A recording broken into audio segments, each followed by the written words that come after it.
feels like it's been ages since we've done this. Hey, there's a start. Hasn't Doesn't it feel like it's been ages since we've done this? It's been a week. But doesn't it feel like it's been longer? Podcast. I don't know. What was the last one?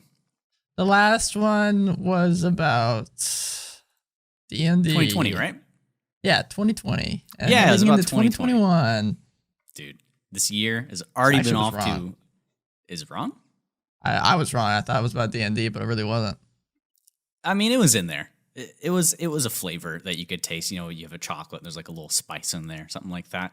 Yeah, but we're not talking about chocolates. For me, 2021 already has not been that great-ish. It's been like 5 days, man. It's been like 5 days. Well, yesterday when work started again after I had my long break from just doing whatever and my sense of time just evaporated because my sleep schedule was the weirdest it had ever been in my entire life. I was waking up at God knows what time. I didn't see the sun for a little bit for a while. Why were you doing that, man?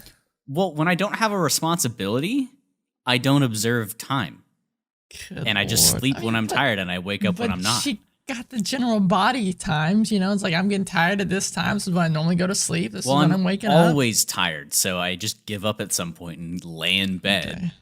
Well, that was fine. And then I fixed it like right away, right when I needed to. And yesterday, all of our stuff was down for work. Our messaging board, Slack, which is like business Discord, the suit and tie version of it. That's rough. Our website itself was down, and I got like a crazy eye infection. I did take a nice walk, so it's good. Nice. So thank you guys for any patience you've observed. If you're somebody who actually listens to the episode as soon as it comes out at 7 a.m., thanks for your patience.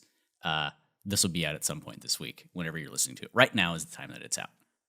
How's your 2021 so far, Ryan? It's only out whenever you listen to it. That's a good point. It is only out. My 2021's been good, dude. I've been chilling, doing a little working, doing a little streaming. My grad school starts up next week on Tuesday. You nervous? A little bit. Starts at the day before my birthday, so that's a happy birthday to me, I guess. Two of my classes are like in person online, and then the other one is just like not even like a lecture course online. So only taking online? 3 classes. Yeah, all online, no in person class. I'm just chilling at home. I can already guess that some of these students and probably professors are like, what the hell's up with the green screen? What's up with the microphone, bro? What's happening? Why is there a cat jumping onto the camera? So I'm sure they've seen the whole 9 yards, man. I'm sure they've seen it. Every time I hop in a Zoom call for work or something, they're like, "Whoa, dude, what do you do? What's this?" I'm like, okay, I'm not. Like, listen, man, I've been telling people this for ages. It's kind of the same thing for me, except just people aren't used to this. Right. Usually, I move it around so that, and we're talking about our like visual setups. Of course, everybody's dealing with Zoom calls and whatnot. They got to peek into your home. For me, if you are looking, there's just a mic on it, boom, for both me and Ryan. And I've got to reposition it so it doesn't look ridiculous. But when I do that, it makes the boom arm more conductive to vibration. So noise canceling has to work hard. So when I record, that's why I have to have it hanging, because it picks up a lot. But even still, I bet it sounds better than most people just like hop on Zoom from their phone or from their laptop microphone. Yeah. Wearing nice headphones drives me nuts. Well, I'm super curious because the noise cancellation for Zoom, I'm sure it's good. I'm sure they've got the leading software noise cancellation, but it garbles you. Yeah, but it's also got a nice noise gate too. Luckily, if someone's got a fan on the background, it's not. Yeah, there's a little cutoff there. But when they do speak, it does blow you away. It does blow you away. So I mean, for school though, man, it's been how many years for me? Like 52, and then you're just jumping back into it. You've been a year. You're a year and a half. I'm a year. Is that it? Yeah, it's always been. Because you graduated 2019. Half a year before me. Okay, yeah, 2019 in May or something like that. Yes, it feels like it's been so much longer. Both of our birthdays are. What did we record for the episode around our birthdays last time? I'm curious. We'll find that out later. I don't know. I don't think it was anything special. I didn't know if we talked about our birthdays. I don't think we did, actually. And in our email, we got something from our podcast host site that gave us like our metrics for exactly what we talked about in the 2020 episode last week. And I'm like, oh, thanks. This would have been great the week prior. Maybe we should have waited. I don't know. That's their fault for not being a little quicker. So Yeah. last year on our birthday, or the day after my birthday came out was Unearthed Arcana class feature variant. So very happy birthday. Give you a nice present for that. And then the week It after led that to was something good. more Unearthed Arcana. So It led to Tasha's. Hey, it That's was a true. juicy thing for that's us true. one And time. that will be some of the stuff we talked about today was in Tasha's. Actually, yeah. And speaking of schooling and in books and whatnot, I guess if we're going straight into it, Nice segue. Ryan, hell yeah, has been kind enough last episode to ordain that we speak of the wizard subclass or the full class and all. We've been dabbling for a little bit to consider doing a full episode on certain classes. And I think jumping from this as well, another episode we should do is on certain types of magic like evocation or, stuff like that, and our favorite spells and whatnot, because that can also be pretty important. Or just magic in general. We talk about each class or each. If we're not just busting out, which I don't think we will, class after class after class, talking about different schools of magic after this guy would be pretty no-brainer. That's a good point. That's a very good point. That's what this person's about. So, for reference, the big reason why I wanted to do this is in my D&D career, I have played warlocks. Maybe I've done a one-shot where I played a fighter or something else. It was nothing more than a single session, I swear. It wasn't her lipstick, blah, blah, blah. Warlocks are my tried and true favorite class to play. To me, I want to have a reference for other shit.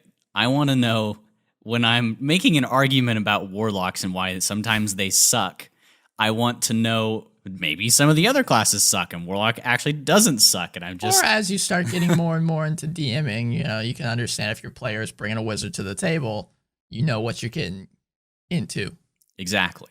So sadly for me, I think out of all of the classes, wizard, without having read too much into it, is the most boring one to me. Really? So before I read it, I'm like, open that's a player's so boring. handbook. Yeah, you see all the different classes in the table of contents. You see wizard, and you think boring. Well, my thoughts on that are okay. You read the little blurb in the beginning, and it says wizards are their spells. Well, fucking almost everybody gets spells. Half of the entire cast can use spells, and all this guy gets is spells. It doesn't feel like it's got its own thing. It's just something that everyone else can do. He just uses it. And we'll talk about it when I get to it, but my boring class is the fighter. I mean, just hearing that, I was like, that sounds lame. Well, and it's basically the non-magic version of the wizard, Kind of, yeah, I guess. Think about it. But I've played a fighter once before, so I know that's not my least favorite / most boring class. But wizard, I'm like, okay, you can pay money, learn spells. You have a book, which I did have at one point, so maybe I shouldn't shit talk that. But wizards, like, what even are they, Ryan, in the world of D&D? In a nutshell, what are they? Okay, so that's a good point. So, like Braxton mentioned, a lot of classes have magic, have spells in certain different ways. The special thing about each class is how they get this magic, right? The cleric gets it from some divine being. The warlock gets it from, some otherworldly patron. God knows where. Yeah, it's gifting them this power if they follow some tasks. Paladin, divine as well. They have to follow an order. Then you got sorcerer. Their magic is innate inside of them. Wizards, on the other hand, have to work for their magic. They're not just gifted. They're not just, tossed down the silver They don't have wand. the easy life. No, you have to study. You have to work for it. You gotta, go to school or study under some master. You be an apprentice, and you have to constantly carry around your book with you. Granted, and we'll talk about it later, but your book doesn't have to look like a typical book, but you have to have something that condenses all the spells inside of them, and that's how you memorize your spells each day. I want mine to be Breaking Dawn, from the Twilight series. Just the hardcover. Yeah, why not, man? You just take out the pages and rewrite some books in there? No, just leave the entire thing. It's just that. And then I just What scribble spells are in that? I don't know. Stuff with, like, maybe necromancy and whatnot. And yeah, maybe I'm also a vampire. Can I do that? Maybe. I don't know. Talk to your DM. Illusion. We'll get there. So wizard, again, like for me, it's boring because of that. It's just like a guy who likes, or whoever you are that wants to study shit, See, has I a love book. that. And it's like, I always want something to identify with when I'm playing as a character. Oh, I know a big consumer wants to have relatable or like special stuff in his class. But for me, it's the key I wanted to look at is the wizard specific spells. Are there a lot of them? Just only wizard only Like spells. just wizard. Period. Wizard. Period. I without looking, I want to say that Wizard of the Coast has tried to move away from that in more recent aspects. I feel like there isn't a single spell that only one class can cast in D&D. I think that's true. Should not be the case. I think honestly, like with the flavor for their wizards, class-specific spells, right, are their features, their class features. Yeah, I don't think there's any specific ones. But there's a good amount that wizards are a part of that they can only learn, like 20 to 30 of them. 40 entries. There's 40 spells, according to this website, that wizards can learn, that they have their name attached to. And it's just like, going into this, I wanted to read the class itself and see, okay, what they get at 2nd level, 4th level, 6th level, whatever it is, and 14th level. It's just the base class, not the subclasses. Makes it really fun, the base class itself, because from what I know about a friend who I played with in a previous campaign, they weren't a wizard, they were a sorcerer. In our first campaign that me and you played together, we had a fighter, a warlock. Was it a sorcerer or a wizard? In the first campaign? Yeah. We had a barbarian, bard briefly. Yes. Paladin. Yeah, we did not have a wizard. She was a cleric. Sorcerer. Okay. No, there wasn't a cleric in there. There was a sorcerer. No, or you're wizard. right. No, you're right. She was a wizard. You're 100% right. She was. She had you're right, like I got a something specific louder. book. Yeah, it was a specific magic item I was excited to give her. Yeah, you're 100% right. Yeah. So that's my only frame of reference. Like, okay, they can like do destructive spells and shape them around people and make it to where they don't hit them. I'm like, okay, that's nice. Nice. But what are you other than your spells? You know? And I try to like be retrospective. And literally, if you take the book away from this guy, what do you do? Yeah, you need your book. There's even some mechanics to get it back, but just diving straight into it for wizards. And they even recommend, oddly enough, they probably do this for all like the quote-unquote quick builds in the player's handbook, but they recommend you have your second highest behind your spellcasting mod intelligence be constitution or dexterity for your skill. Yes. Specifically for your health or for your AC to go up, because otherwise this guy is going to be a glass cannon. And, you know, that's fun to me, but the only reason that you're picking anything other than con or dex as one of your higher stats is just because you're really wanting to have those RP skills. Or you're going for a specific subclass, like the Blade Singer. Yeah, you'd want dexterity up, or it says here School of Enchantment, you want your charisma up. They give a good amount of guidance. Yeah, that you'd want to know ahead of time. Absolutely. So the first thing that comes up here is the table itself. And my God, let me tell you, at first looking at this thing, if you're like me and you've only ever played a certain class and you know your level list and I get these things at this point, right? For Warlock, man, I gotta work for those spell slots. I gotta work for them. And you look at this guy, these guys get. Oh my God. But for me, every time I level up, however many spell slots I get, I can get that many spells. For these guys, it's not quite the case. No. But, oh my word. This is one of the classes that has to prepare their spells. And every level, they get to pick 2 spells. Yeah, they don't just know the whole list like clerics. No, which always amazes me, to be quite frank. Well, clerics are divine. Their gods just give them the power that you tap into it. They're privileged. Yeah. No, they've got some hardships. But right off the bat, you're starting with a first level feature, some other stuff, 3 cantrips, and 2 first level spell slots, which actually, like, never mind, it's not a lot. But by 20th level, you've got 9th, 8th, and 7th level. 7th has 2, and then, what is this? 5 plus 4 is 9, plus 3 is 12, Quick 15, math. 18, 21, 23, 25, 26, 27 spell slots. Yeah. But it's if you get to 20th level. I know that's really Doesn't far happen away, often. but like as a warlock, this is so many spells. That's all you do. So it's not also like it's not broken.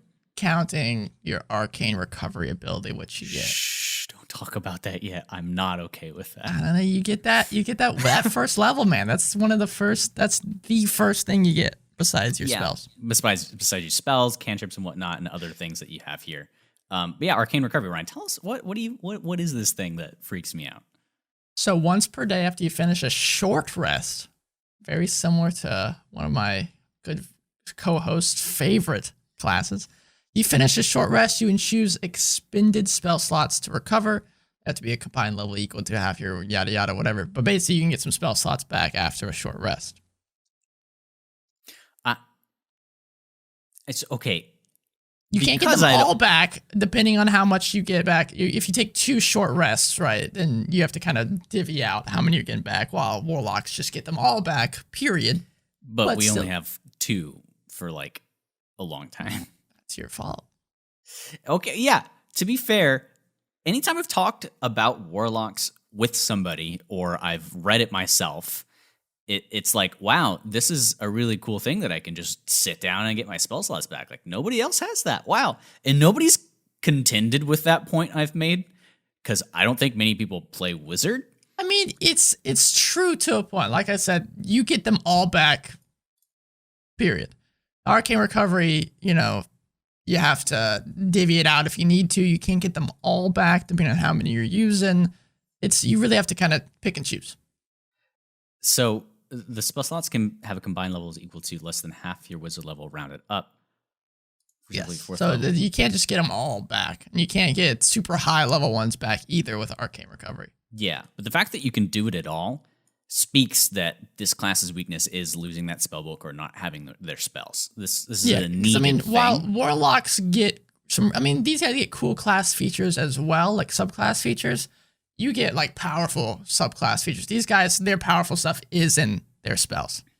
Well, the thing that I've noticed is warlock it's like you're playing as somebody who is also making a class in D&D. They have like a bunch of Lego bricks and modules you can put on them. You can basically play almost every class as a warlock. The Tome Warlock is like Wizard Light. And kinda, yeah. Starting to realize that as I'm going through certain things, and it's making me feel very weird about. Do you think Warlock should be our last one in the series? Yes, we're not allowed to talk about it until then. Absolutely. Okay. So at second level, this is when you get your subclass or arcane tradition, and there's a good amount. Technically, I would believe wizards have the most subclasses, but they're more bare bones than the other subclasses. At least the ones in the player's handbook are. They're very short. Very, very short. You get, I want to say 8. Right? 8 There's, of them? Yeah. 8 schools. Abjuration. Yeah, so you get the 8 that are the 8 schools of magic, which is why Braxton said the next podcast could make sense if we're talking about magic schools.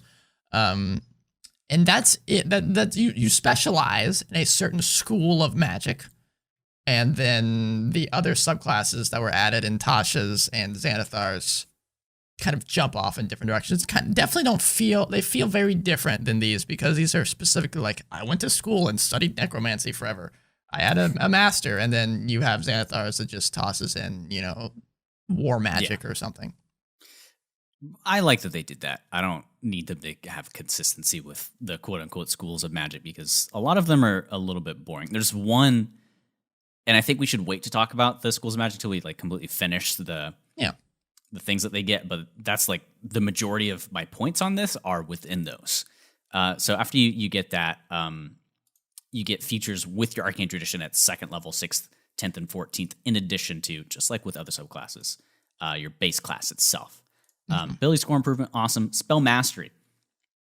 Most of what you get in your base class is from those arcane traditions.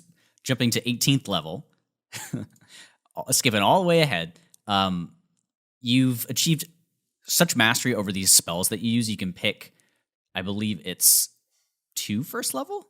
You get a first level and a second level wizard spell. Yeah. That you can just cast at their lowest level, so first and second, without expending a spell slot. And you always have them prepared, or when you have them prepared. Sorry. Yeah. So when you've picked them. How do you feel about that? What does that make you feel? Level. Makes me feel nothing really. Is that good? It's not really good, but at 18th level, you have so many other things anyway. Yeah, that's my point. So, like, what first and second level spell? It's not going to be a damage one because that's a waste. Maybe. I mean, it depends. If you really need a consistent way to deal damage at second level, but that's not going to be a lot of damage at all. I mean, you could, but it says you can do it higher if you want. You don't have to. If you want to cast either a higher level, you must expend a spell size. Yeah, so you can still cast it, but it's not for free. Yeah, so it's just weird to me. This doesn't seem like it's strong at all. And then right off the bat, 2 levels later, when you reach 20th level, you gain mastery over 2 powerful spells and cast them with little effort. To 3rd level, always prepared in comparison with spell mastery. Don't count against the number of spells you have prepared. That's better. I mean there's some pretty great 3rd level spells. This is expanding what we were just talking about. The strength of the wizard is their spells. This is expanding the ability to cast spells without getting, wasting a precious spell slot. Yeah, but it's like at 18th level. I mean, I guess, yeah, maybe you have 4 first level and 3 second. I mean, maybe that's not that much. Okay. Maybe it's good. It just feels really lackluster in comparison to other classes in D&D 5e. What, like Warlock? Just other things. I don't know. I mean, Warlock. Braxton's changing his tune here. We'll see. I don't think Warlocks are overpowered, but their 18th level or high level abilities are, I guess, kind of similar to this. They have a Mystic Arcanum, and I lose perspective on a lot of things in this podcast when I zoom in. I have tunnel vision. It feels lackluster, but it fits within the vacuum of the wizard really well, I suppose. Yeah, it's pretty strong. Okay. Arcane traditions, Ryan. We touched on them a little bit. Sure. But again, within the context of the player's handbook, what are these? So these are your subclasses, and we just go down the quick list. So there's some that aren't even in like those. There's one that's tossed into Wild Mount as well, which is a very nice, very strong class. We have what are you laughing about? Okay, can we stop? Like full stop here. What are your top 2 of all these, including everything that's officially released? I don't know. It's a good question. Top 2 do you have that available? I can think about it. Mm-hmm. I can give you mine. Okay. Well, let me explain them first. Okay, then you can. So we have blade singing, which is very much kind of like an elvish tradition that's been passed down, and you kind of perform this secret song and dance. Kind of makes you feel like a bard in a way, but it allows the wizard to get up close and personal and do some fighting. And then you have the one from Wild Mount, which is chronergy magic. Don't talk about that yet. Which is manipulating the flow of time. You to force rerolls. You can stop creatures, and you can suspend spells in a bead and show. Yeah, it's very strong, very cool. Then we have graviturgy magic as well, which you manipulate space and gravity to kind of move your foes on the battlefield. Again, very strong, very cool. Then we have the schools, which is the School of Abjuration, which is protective magic. So you kind of like put wards around people and protect your friends and allies, protect yourself if you want to. You have the School of Conjuration, which is more of a kind of, conjure, summon abilities. We have the School of Divination, which is it's a weird school to think about because divination is very much kind of like you're contacting the higher planes and divining and thinking about stuff. But it just allows you to do these at a lower cost. And the fun feature with them is you get to roll 2 to 3 d20s at the beginning of the day, and you can use them to replace rolls that come later. So like, I got a 16 on this one. I'm gonna replace the one I got a 1 on. We have the School of Enchantment, which is very powerful and versatile, which gives you the ability to charm and hypnotize people. School of Evocation, which is the fun big boy fire spells, and cantrips and all that jazz. You have the School of Illusion, which kind of makes sense what it is. It's elusive spells. You gain abilities to manipulate illusion spells and beyond normal limits. You have the School of Necromancy, which is, raising things from the dead, doing dark deeds. The School of Transmutation, you can turn things into different things, wood to metal, and yourself into an animal, you polymorph, that type of stuff. Then the final subclass is War Magic, and this allows you to kind of, similarly to, I would say, the Abjuration spell, or the Abjuration School, to defend yourselves against attacks and your allies, and you bolster up your spells just in a different way than the Abjuration works in. And then there's some sitting around in Unearthed Arcana, whether they turned into other things, like the Order of Scribes is, for some reason, still. I've heard about Order of Scribes. Yeah, that's in that one's weird. Tasha's. Yeah, we talked about it. Whoa. We still hold on. You're right, man. Still recording. Okay, we'll have to cut that. 26 minutes. My audio device has changed. I hope it's still recording. Oh no! Can you see your waveforms going up and down? Yeah. It just happened, so we haven't missed it. You should be fine. Yeah, just want to make sure, and I can still hear you. So you said you have a favorite subclass. What are your favorites? This videos can be weird. Enjoy that. My favorites are also quote unquote what I think to be the best ones. We'll start with one from the player's handbook, Divination. Not flavor wise, and it would be kind of annoying as a DM to deal with this.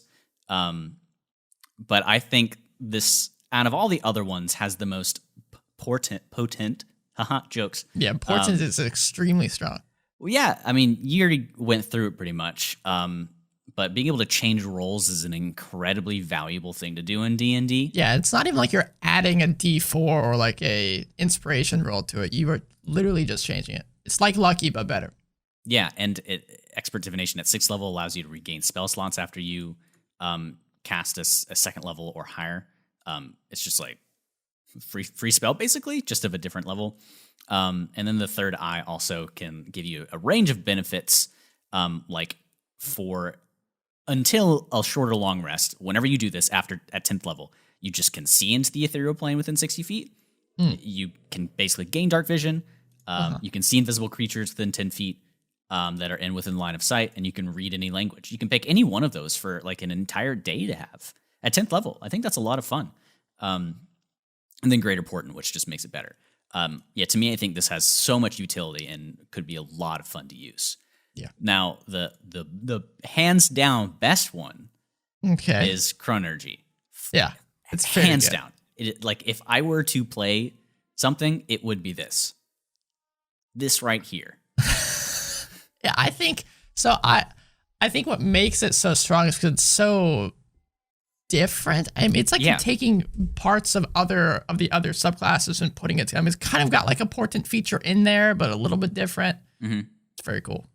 So you add your intelligence modifier to your initiative rolls, which is a cool bonus, not insane, but it's something you get as well.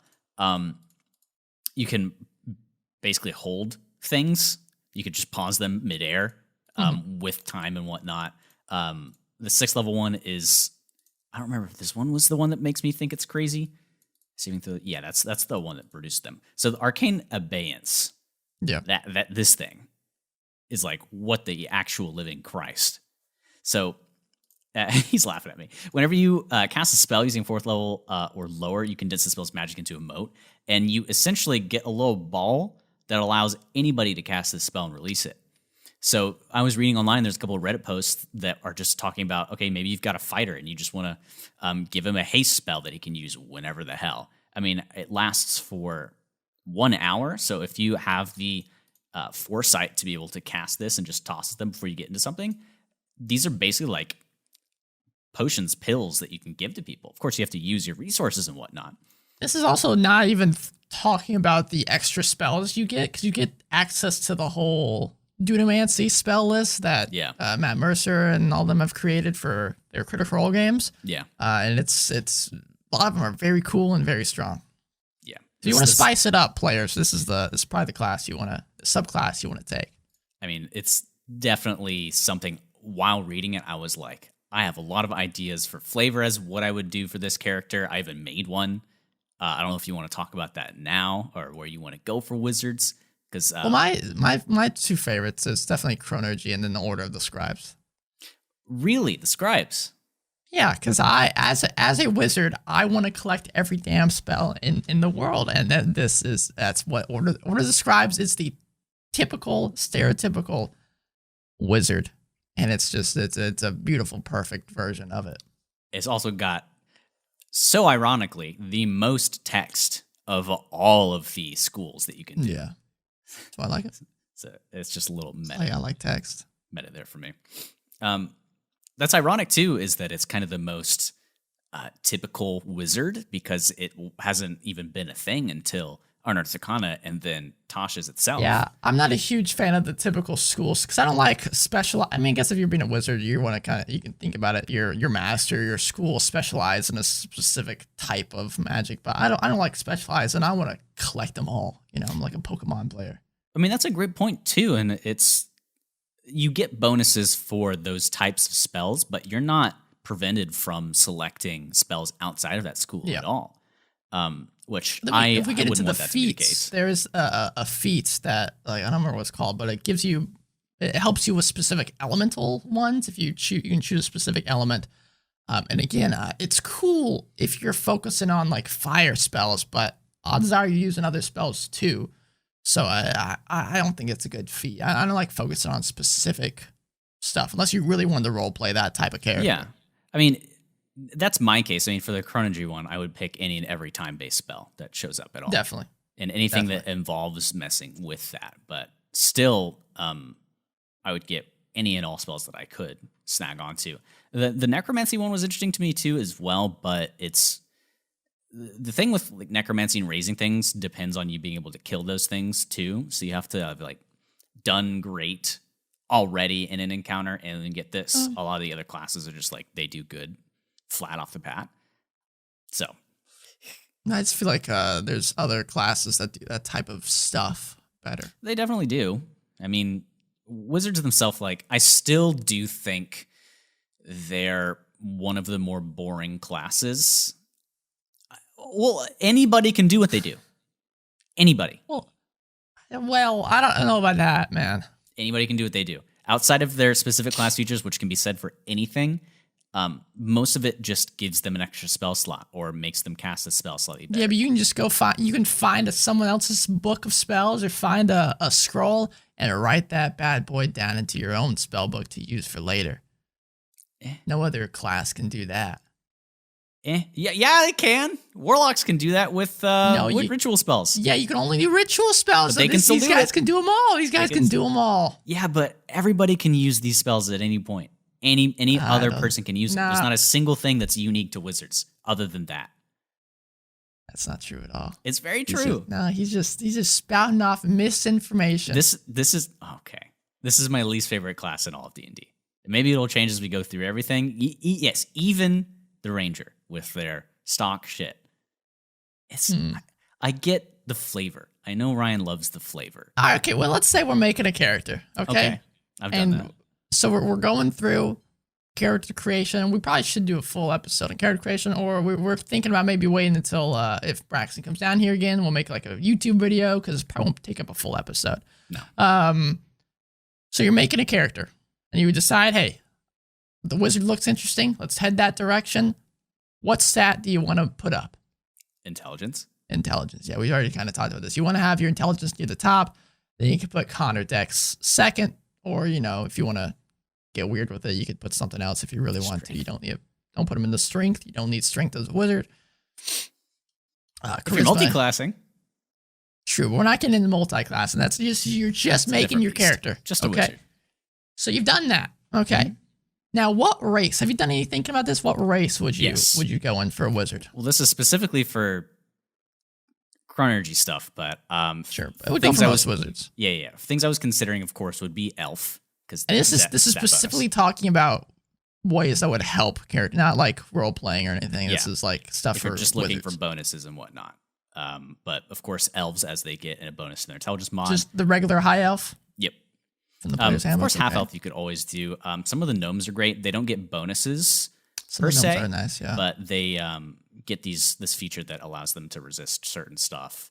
which is I'd great. For a arguably wizard. say the Forest Gnome is one of the best wizards because you get a little dex bonus to help out your AC. Yep. And you get Minor Illusion as a cantrip, which is always nice. I picked, though, for the character that I wanted to go with, one of the Genasi. Okay, so you're whipping out from the old other book. Yeah. Which Genasi? So, the fire one specifically. Yes, yeah, that's a good one. I love all of them, to be quite frank. Yeah, but I none believe of them. fire does get the intelligence bonus. In Yeah, the addition other to, 3, I would say, are not good for wizards. No. Which is why I picked it. Makes sense. And they also get a +2 to Constitution just in general for being a Genasi. More health is great. Burning Hands? Yes. So I'll full stop there before I get ahead of myself. What's next? Oh, after race? I mean, yeah. That's pretty much it. Okay. I mean, because you get. I mean, I guess you get into your skills. What skills would you say are important? Skills. The ones I picked, I believe, were Like proficiencies. Yeah, Arcana and Investigation.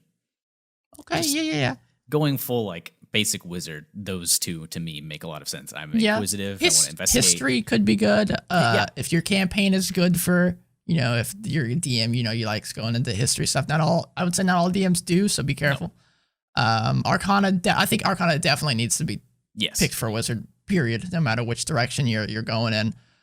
Insight could be good, but if you don't find a wisdom, probably no point to it. I avoided anything with wisdom. Yeah. Investigation's always very strong. Religion could be strong, again, depending on the campaign, or if you have a cleric, someone in the party. That's those. I think those are the top skills you'd probably want to focus on. Absolutely. Backgrounds? What backgrounds did you go for? Sage is always a super boring one that you can pick. But that's the one you should go for wizard. Yeah. I mean, even the player's handbook suggests it. Yeah, there's one in Sword Coast's adventure guide called Cloistered Scholar, which is very nice too. Cloistered Scholar. Yeah, you get some knowledge skills. You get some bonus languages. But I mean, it's not much different than the Sage. Yeah. So once you hit level 2, and you're thinking about what school you're gonna go into, what I want you to do is go into your wallet, get $30, go on D&D Beyond or on Amazon and buy Wild Mount. And probably should do it anyway. It's a good book. Yeah, pick the Chronergy one and then just go with it. Because and you could say you could almost say you don't need the book. You could get it off of you buy it. But the problem is the book also has all the extra spells, so you probably do need the full book. Yeah, it just depends on your moral obligations and what you feel like doing. I almost bought it just for this because I'm probably gonna play a Chronergy Wizard at some point in my life now. And don't feel like you have to, because I know Braxton's been this way before. Not with the book. He's felt this way before about stuff with the Artificer when it was specific to Eberron. They do a very good job of not making it feel like it's just specific to Matt Mercer's world. And to be fair, Wildmount and I don't know what the full world, I think Taldor or whatever it's called, is not super unique. It's a typical kind of fantasy world. It's got some unique features, but it's very much a typical fantasy world, unlike Eberron, which has different stuff going on in it. So it's not like it's system specific to Wildmount, so don't worry about that. Interesting point too about D&D worlds in general is you don't start playing D&D because you want something unique in terms of a setting. Once you've played a couple of campaigns or one-shots, you start thinking, I kind of want to make it more like fantasy or like high magic or like maybe a little like cyberpunk-y kind of stuff. That's the point where people start exploring other tabletop RPGs because those have that sort of setting. That's or homebrew. Or homebrew, absolutely. That's the best parts about homebrew is you can then take your favorite parts of every setting and then put it together. That's pretty much what I do. So I kind of want to see how different our, I don't know, not necessarily background. I literally thought of a character that I would want to play for this in terms of what they want to do, why they're in Chronergy and whatnot. Sure. And why? Before we get there, though. Yeah. Well, do you think we're done with the stats, the base stuff? I mean, honestly, yeah. Now we can get into some heavy duty role playing ideas. I think so. Okay. All right. So role playing, the next step for RP before you have your character made out, and now you got your subclass. Now you're starting to think, okay, where can I take this? maybe you don't even have a name yet, but you got the race, you got everything figured out. You have the character sheet, but the stuff that's blank is all the background stuff, the bonds, the flaws, everything over there. You don't know where to take it. Well, let's start at the top. So the interesting thing about to me with wizards is they get a little bit more leeway, I would say, similar to the ranger for metagaming, because they are so smart, so intelligent. They've done all the studying. They've read all these books. So if you inherently know a lot about D&D, this might be a good, you go home and you study the monster man, you study the player's handbook. This might be a good class for you to play, because obviously talk to your DM about it first. If they don't want metagaming being brought up, then they don't want you to bring in this knowledge, then that's okay. But if they are okay with it, then definitely pick this class, because you can just dive into, hey, I know all about the far realm because I studied this at home, or I know all about this realm. Yeah, I don't know who's studying the far realm at home, but you get the idea. These people are studying constantly. So if you want to role play a very smart, intelligent guy that knows everything, this is probably the guy to go with. All right. Is that how you pimped out your character at all? In a sense, my guy is very obsessive about one thing in particular. Okay, and well, that's a good point. Yeah, and these guys, especially with the schools, it does allow you to either go with what Ryan likes to do, learn everything, and put it all in your book, play Pokemon with your spell book. Why wouldn't you? It'd be very, very expensive. As a DM, you have to make sure you're giving these spells to you. If you have a wizard, give them spell books to copy stuff down from. Well, you could do a very clear mathematical, I guess, equation with all the official spells. And I guess technically at level 20, however many spells you would just get naturally. Subtract that from the total of all spells in D&D. And then 100 gold point per that.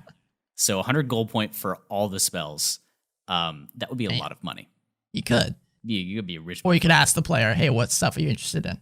And just give it to him. That's you gotta make him work for it.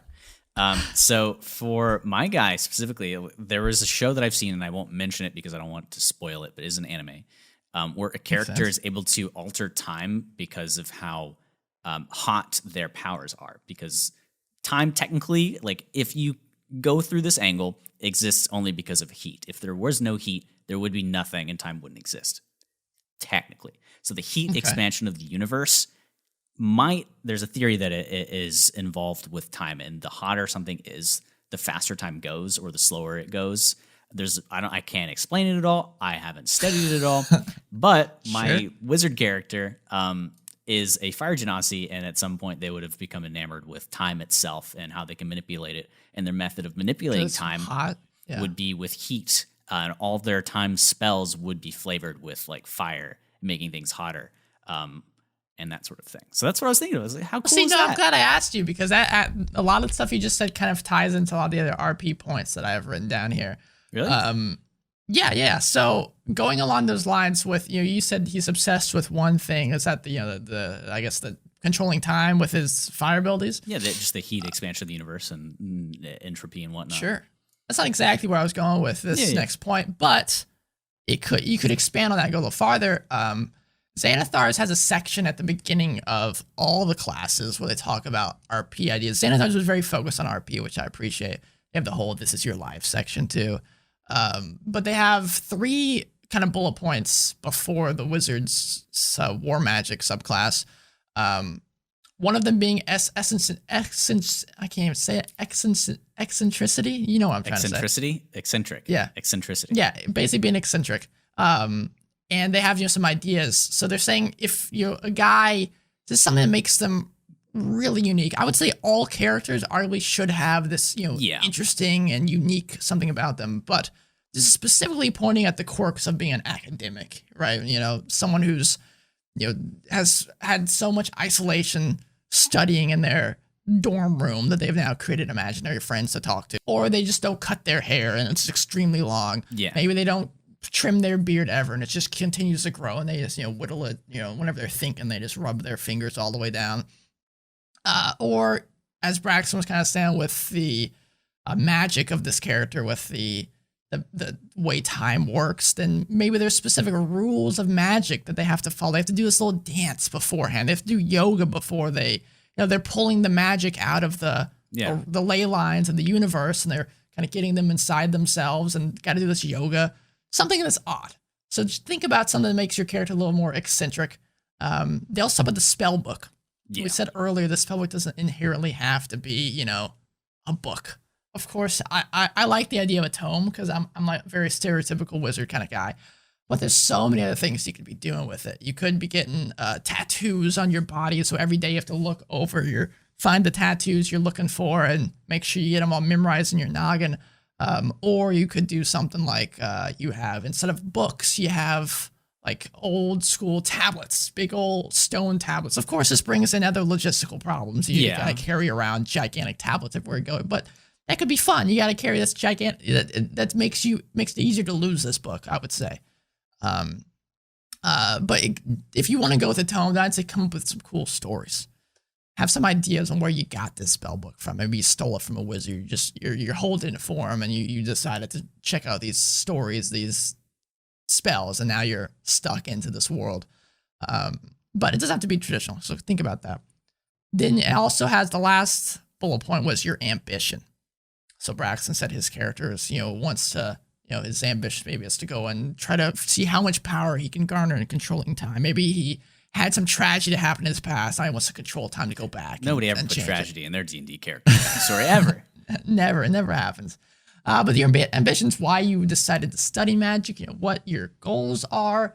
Maybe it's power, or you have a thirst for knowledge, or it's maybe something much more simple. You just want to get a lot of money. You want to impress people, and people You're just like this magic. world's version of a college student. You know how many times this probably been done? I mean, yeah, maybe you went to the academy, a school that your parents just kind of pushed you off to, and you're like, I got guess a shitload of debt. Yeah, I just want to impress them, and now I'm in debt, and I don't know what to do with my life, so I'm going to go adventuring and try to get enough money to pay off my loans. It might be a very boring character to play, but it could also be interesting. Hey man, everyone's it's the reality. Reality can't be boring. That's a good point. Every character has tragedy. I can imagine seeing a troupe of Motley Crue characters that everyone has some terrible tragedy in their backstory, and this guy's like, man, I just got money. I just got to pay off my loans, dude. Can I go around and get some gold, please? Sometimes that's what goes on. But the final thing that, for RP purposes, and I think Braxton, a very good point talking about it, is describe your spells when you're casting them. If you're using components instead of an arcane focus, describe the components that you're whipping out. You're pulling out the molasses and you're slowing things. Or I love the idea of components because they're super cool, and you can have a whole quest to go get the. I mean, Braxton's done a very, not really a full quest, but in game, he's like, I need to get this pickled tentacle. Where can I get one? And he's like, you know what? Maybe I can get one over here. I can't get one over. And he decided to get sand anyway. He's like, I'm gonna take a quick trip over here and get sand. Of course, if it's more of a crazy component, that could be a whole quest. Hey guys, I really need to go get this specific material. It's probably up in these mountains. Let's go see if we can find it real quick. I would, specifically for that, very on topic with this, think about your levels ahead of time, because it's not going to feel great when you've leveled up and you've just picked this and you have your level, and for several sessions you don't have it. That's on the player. Yeah, you need to communicate with your DM before you level up so they can set it for when you hit that level and it just wraps back. And that idea only really works if your campaign is a little slower. If it's constantly save the world kind of idea and you got to keep moving, or if it's a Strahd where you're stuck in a certain area and you just don't have the liberty to go off to who knows where to go get this certain flower that you need for the spell, it can make things a little more difficult. That's where the arcane focus comes in. It's a little less fun for me, but you can obviously flavor the arcane focus to be whatever you want it to be. For Braxton's case, it could be a watch that he's dangling around. That's what he focuses this arcane energy from. But flavor your spells. The spells, a lot of them in the player's handbook and in the other books, they will tell you how they look and what they do. In older editions, it was a little bit more open-ended, and I think you should make it more for your character. We've changed stuff for Braxton's character all the time. His is much more of a far realm kind of guy, and he chose this spell that lets you summon things from Tasha's, and it fit. I mean, it fit his character thematically, but the way the creatures looked didn't, and so we're like, let's change how they look to fit, this far realm tentacle crazy creature. And that's fun. That makes things more interesting. It makes you feel like your character has an impact, especially if you're a wizard channeling this energy for this time stuff, for this fire genasi. The fire's gonna, the time's gonna look a little more fiery. There's gonna be some flame effects going around. It's very cool. I love doing that sort of things. Quick question. What's up, What man? exactly is a spellcasting focus? A spell. So a spell casting focus. Great question, Braxton. It's not specific to wizards. A lot of them, like clerics, have them. It's their divine focus that they touch. It basically lets you replace a spell components with Wait, all of them? unless it's a monetary one. So like you need 500 gold pieces of diamonds. Your arcane focus doesn't replace that. But if you have an arcane focus or you want to have one, then it replaces just like the molasses that you need for some spells. Ryan. What, man? My invocation. Sorry, we're going to Warlocks real quick. My invocation for Hexblade makes my goddamn weapon into a You have that spellcasting invocation? focus. Yes. Why do you have that if you have... Does it do other stuff? Well, it gives you +1 to attack and damage rolls, and then improved the superior pact weapon gives +2. Well, there you go. But see, I didn't need these but things! isn't it fun to go out and get these components? It's fun, but I'm keeping this in mind. Future reference. Oh my goodness Christ! It's Really, arcane focus. Braxton? Yeah, they replace these other things. It's handy. Read your shit, guys. Yeah, and talk to your DM too. Like Braxton was talking about how maybe this world time, heat speeds up time or something. Talk to your DM and see if there's specific how magic works in your world, in the world that you're gonna be playing in. Are there ley lines that you're pulling magic from, or is there a god that created magic and gift? Like in my world, there's a god that created magic, gifted to humanity by placing like runes inside their body, and that's how the magic is able to move through their body. And so to be able to cast these spells, you have to go through and get these specific runes into your body. And that way everyone knows who wizards are in the world. It's kind of, makes things a little more interesting. But think about that. Think about what makes, if it's regular magic, then sure. Another reason that's super important too, because in my case, like within my backstory, it sets a rule about the universe that fire or heat does this certain thing. And if that's not written into your DM, like sure, they can roll with it off the bat, but it could be something really great too if you prepare it ahead of time and you don't want to assume things about a DM's world because you might step over their feet if they're the type of person that really likes to put flavor into and they've worked really hard. This communication is super important. And they're a good DM to work with you on it for sure. Oh yeah, like for the divination guy, maybe you've seen some terrible end times and you don't want to assume what those are. You give your DM an opportunity, like what can you tell me about your big bad evil guy? You divined it. You divined it. So a lot of cool things like that I think wizards can particularly do. RP for both. Yeah. Well, it's a thought that I had about divination too when I was talking about metagaming earlier.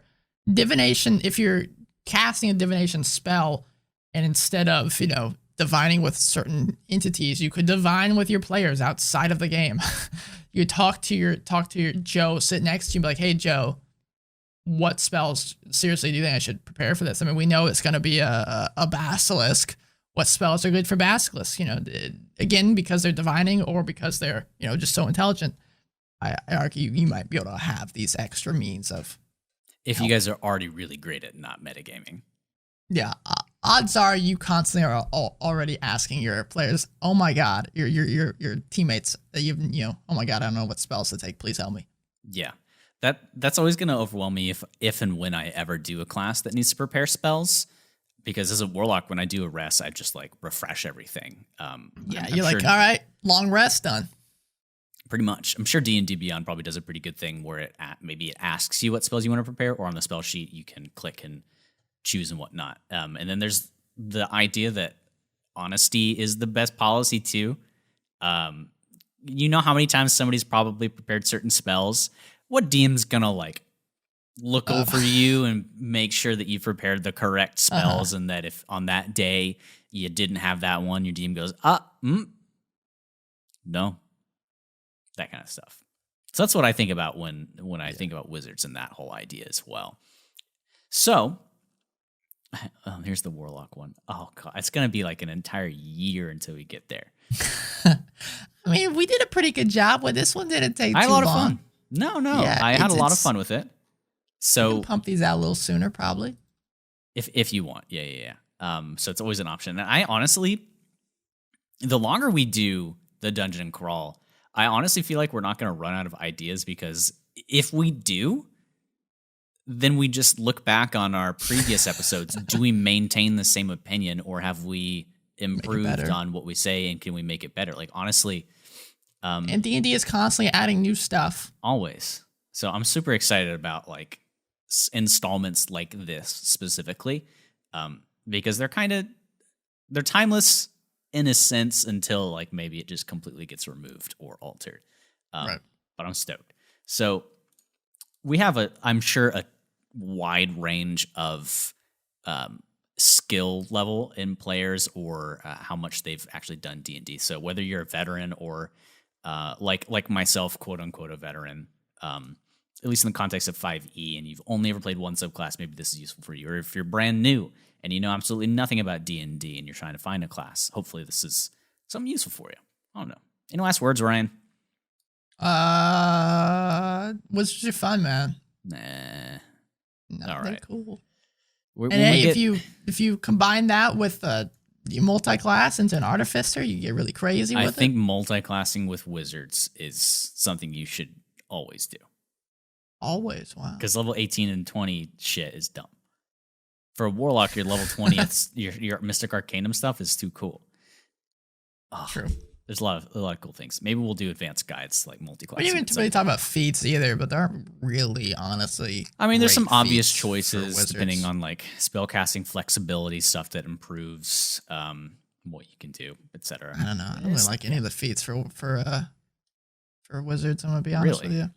I mean, I haven't thought about the ones past the player's handbook. I haven't looked at the ones in Tasha's and Xanathar's, but I Warcaster is nice, but you're not really getting up close and personal too often. I mean, how often you just get higher constitution? Maybe you'll be fine. Well, I mean, there's that one class that allows you to, and I don't think it's, maybe it is Conjuration, the one that allows you to spawn a little dude, and you also at some point get the ability to swap places with somebody you can see within 30 feet of you if they're willing.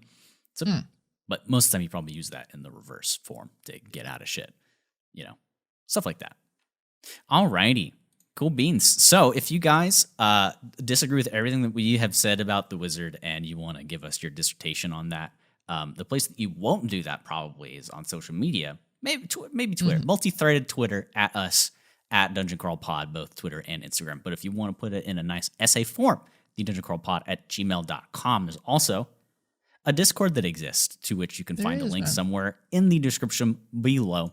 I was actually looking at the people that are in, and there's more than I remember now. So at some point, people popped in. We should probably get a notification thing that tells us when people join. We'd love to have your little ugly mug in the form of a name and a profile icon picture in there. Chat with us about things and whatnot. Ryan, what do you have? What's up, man? Huh? What do you have? Oh, I mean, I don't really have too much. I just, we're starting a new year, and I just New year, new us. Yeah, it's just I don't want to be a bother. I don't want to get in someone's way, but it really would help me out a lot if people would just go over to iTunes or Apple Podcast. Find us. You and me, the Dungeon Crawl. That's us on there. Yeah.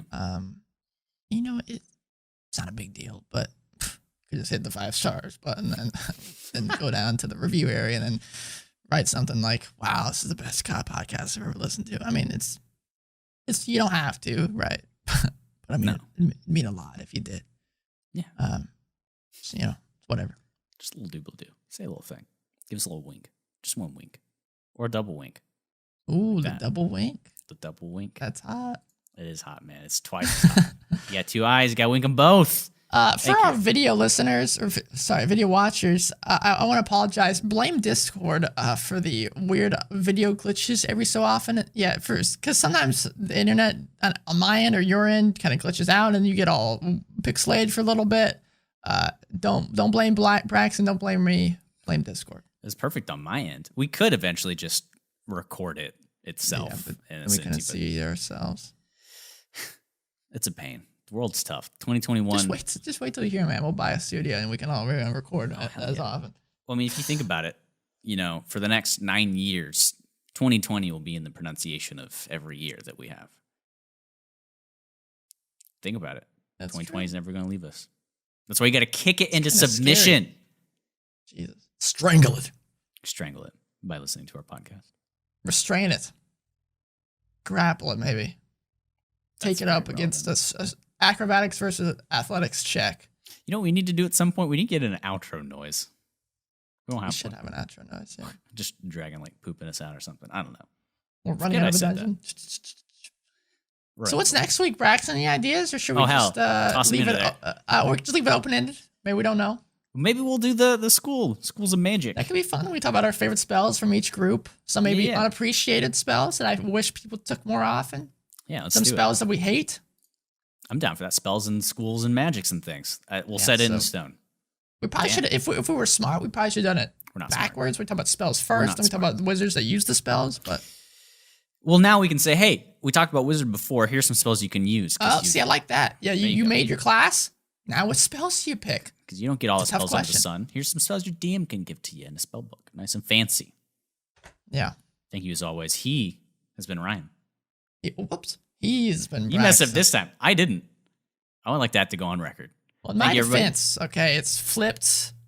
So Slip for me. I messed that up every time. whatever, dude. You know? 2021, new me, new year. Whatever, man. Goodbye. See you next week.